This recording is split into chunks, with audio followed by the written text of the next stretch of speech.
I now open the circle and invite in all energies of light and love to participate and connect with us and to assist us tonight in bringing in information that will help us.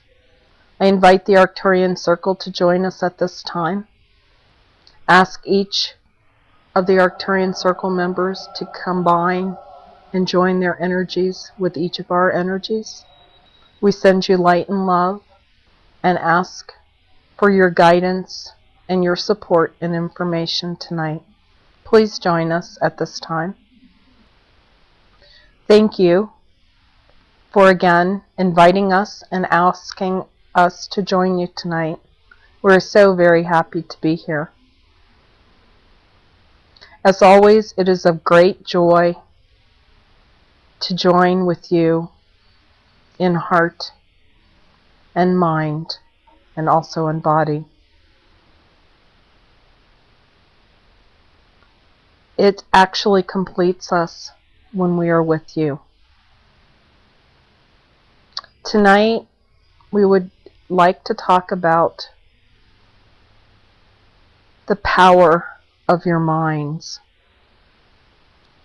Your mind is a very, very powerful energy field.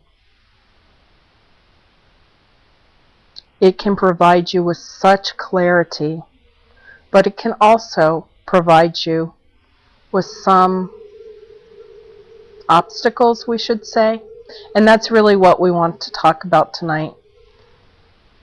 We would like to provide you with some guidance and some suggestions for assisting you in releasing your mind so it can allow you to remember, to be clear, and to live with ease.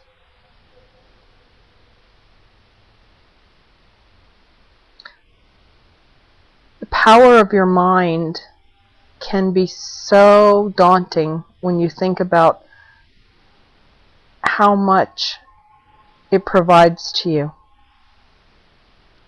But it can also be one of the greatest roadblocks that you have in living a life filled with just ease, happiness, and love. From the day you are born, you come into this world being clear, happy, and your conscious mind is very clear. We'll call it static free. And from that very day forward, you exist in a world and with other people, your parents, and other people around that teach you so many things that are of value, as well as all the environments around you. You absorb tons and tons of information.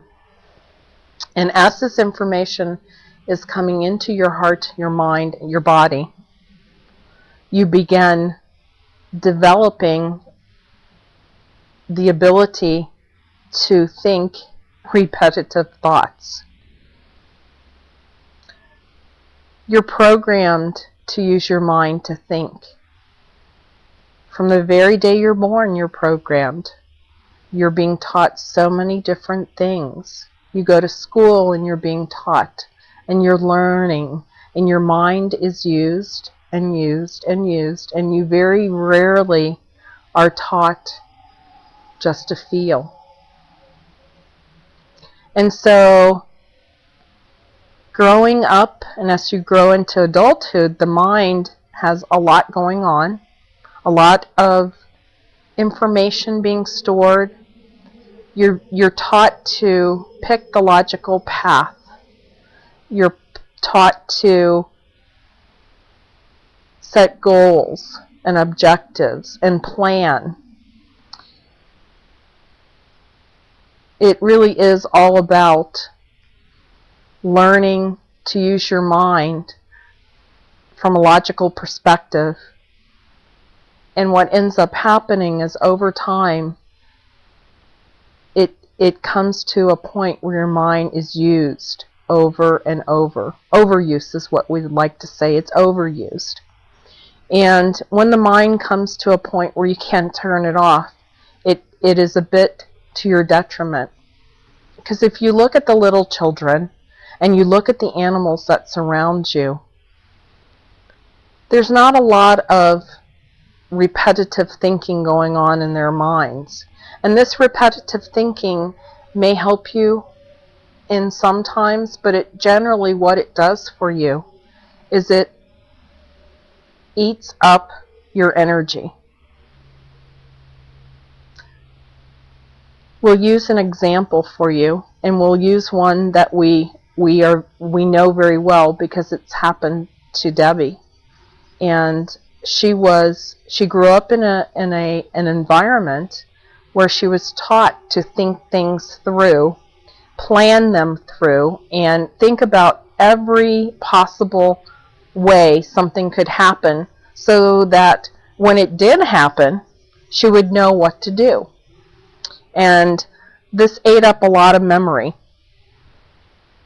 And at night, she would go to bed thinking about the things that had to be done the next day. And she would plan every single thing, how it might go, how it could go, and if this didn't happen, then this is what she could do, or if this happened, this is what she could do. And what she ended up doing was spending her night thinking about all the things that could happen, might happen, and basically planning the next day.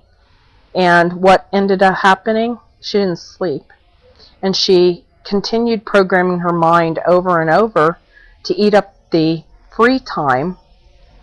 And she wasn't enjoying herself. She was tired. And she was creating a reality where only thought existed.